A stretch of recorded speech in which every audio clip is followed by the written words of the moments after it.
Kembali dalam Metro Siang, Kepolisian Sektor Menteng mengamankan sebuah drone atau pesawat nirawak yang dilengkapi kamera perekam. Drone ini terjatuh di kawasan Menara BCA Menteng, Jakarta Pusat.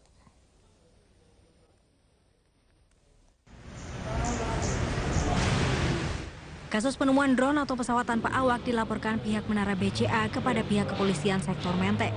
Pelaporan dilakukan setelah pesawat drone tersebut jatuh di halaman gedung lantai 25.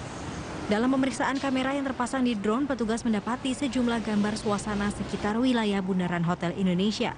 Petugas juga belum mengetahui motif pemilik menerbangkan drone di wilayah yang terlarang seperti yang ada dalam Peraturan Menteri Perhubungan Nomor 90 Tahun 2015. Kalau kita bicara asumsi kan agak meluas nanti membias. Saya lebih lihat ke fakta hukum bahwa ini permainan ini setahu saya sampai dengan hari ini, setahu saya itu masih sekedar hobi fotografi, atau mungkin orang bisa melihat segala sesuatu objek itu dari ketinggian yang merupakan hal yang unik ya. Tapi kalau kaitkan dengan teroris saya belum mengarah ke situ.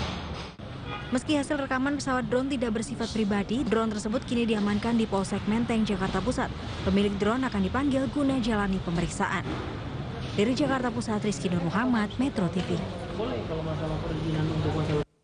Ya, dan perkembangan terbaru dari kasus drone yang diamankan polisi di Menara BCA telah diketahui siapa pemilik drone tersebut. Namun polisi masih menyelidiki maksud dan tujuan pemilik.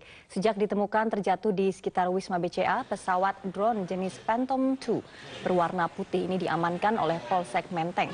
Polisi telah mengantongi satu nama, pria berinisial O yang berprofesi sebagai disc joki. Kepada petugas, O mengaku hanya sekedar hobi merekam gambar kondisi Jakarta dari udara dengan menggunakan drone. Meski demikian, polisi terus melakukan pemeriksaan lanjutan untuk mengetahui motif sebenarnya penggunaan drone ini. Harus ada izin, seperti dikeluarkan oleh Menteri. Jadi kita dengan peraturan Menteri yang baru, kemudian kita mengamankan drone ini, supaya pihak-pihak lain yang menggunakan drone ini, baik maksud-maksud tertentu, ini harus mengikuti aturan yang dikeluarkan oleh pemerintah. Sementara itu, Menteri Perhubungan Ignatius Yonan menerbitkan Peraturan Menteri Perhubungan Nomor 90 Tahun 2015 yang mengatur pengoperasian pesawat tanpa awak atau drone. Kementerian Perhubungan RI mengeluarkan peraturan tentang penggunaan pesawat drone di Indonesia. Drone dilarang beroperasi di kawasan udara terlarang. Aturan tersebut diterbitkan untuk menjaga keselamatan operasional penerbangan di ruang udara yang dilayani Indonesia dari kemungkinan bahaya yang ditimbulkan akibat drone. Keselamatan penerbangan intinya adalah bagaimana drone ini nanti kalau sudah beroperasi banyak, apalagi ukurannya bertambah besar, ini hazardnya besar sekali untuk keselamatan. Yang pertama itu.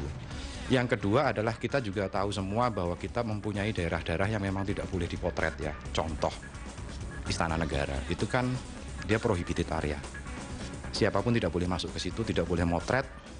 Apalagi nanti ada drone misalnya bawa sesuatu yang mengakibatkan keamanan negara tidak kondusif, ya itu tentu saja kita larang. Itu kita atur dengan Peraturan Menteri Nomor 90 Tahun 2015 bulan Mei. Melalui Permen Nomor 90 Tahun 2015, Kemenhub juga melarang pengoperasian drone atau pesawat nirawak pada ruang udara yang dilayani Air Traffic Control dan pada ruang udara yang tidak mendapatkan pelayanan ATC pada ketinggian lebih dari 150 meter. Untuk menerbangkan drone di atas ketinggian 150 meter, operator wajib mendapat izin dari unit navigasi penerbangan Kemenhub selambat-lambatnya 7 hari sebelum pengoperasian. Apabila melanggar aturan tersebut, dapat dikenai sanksi sesuai Undang-Undang Nomor 1 Tahun 2009 tentang penerbangan, yakni denda 1 miliar atau hukuman maksimal 3 tahun.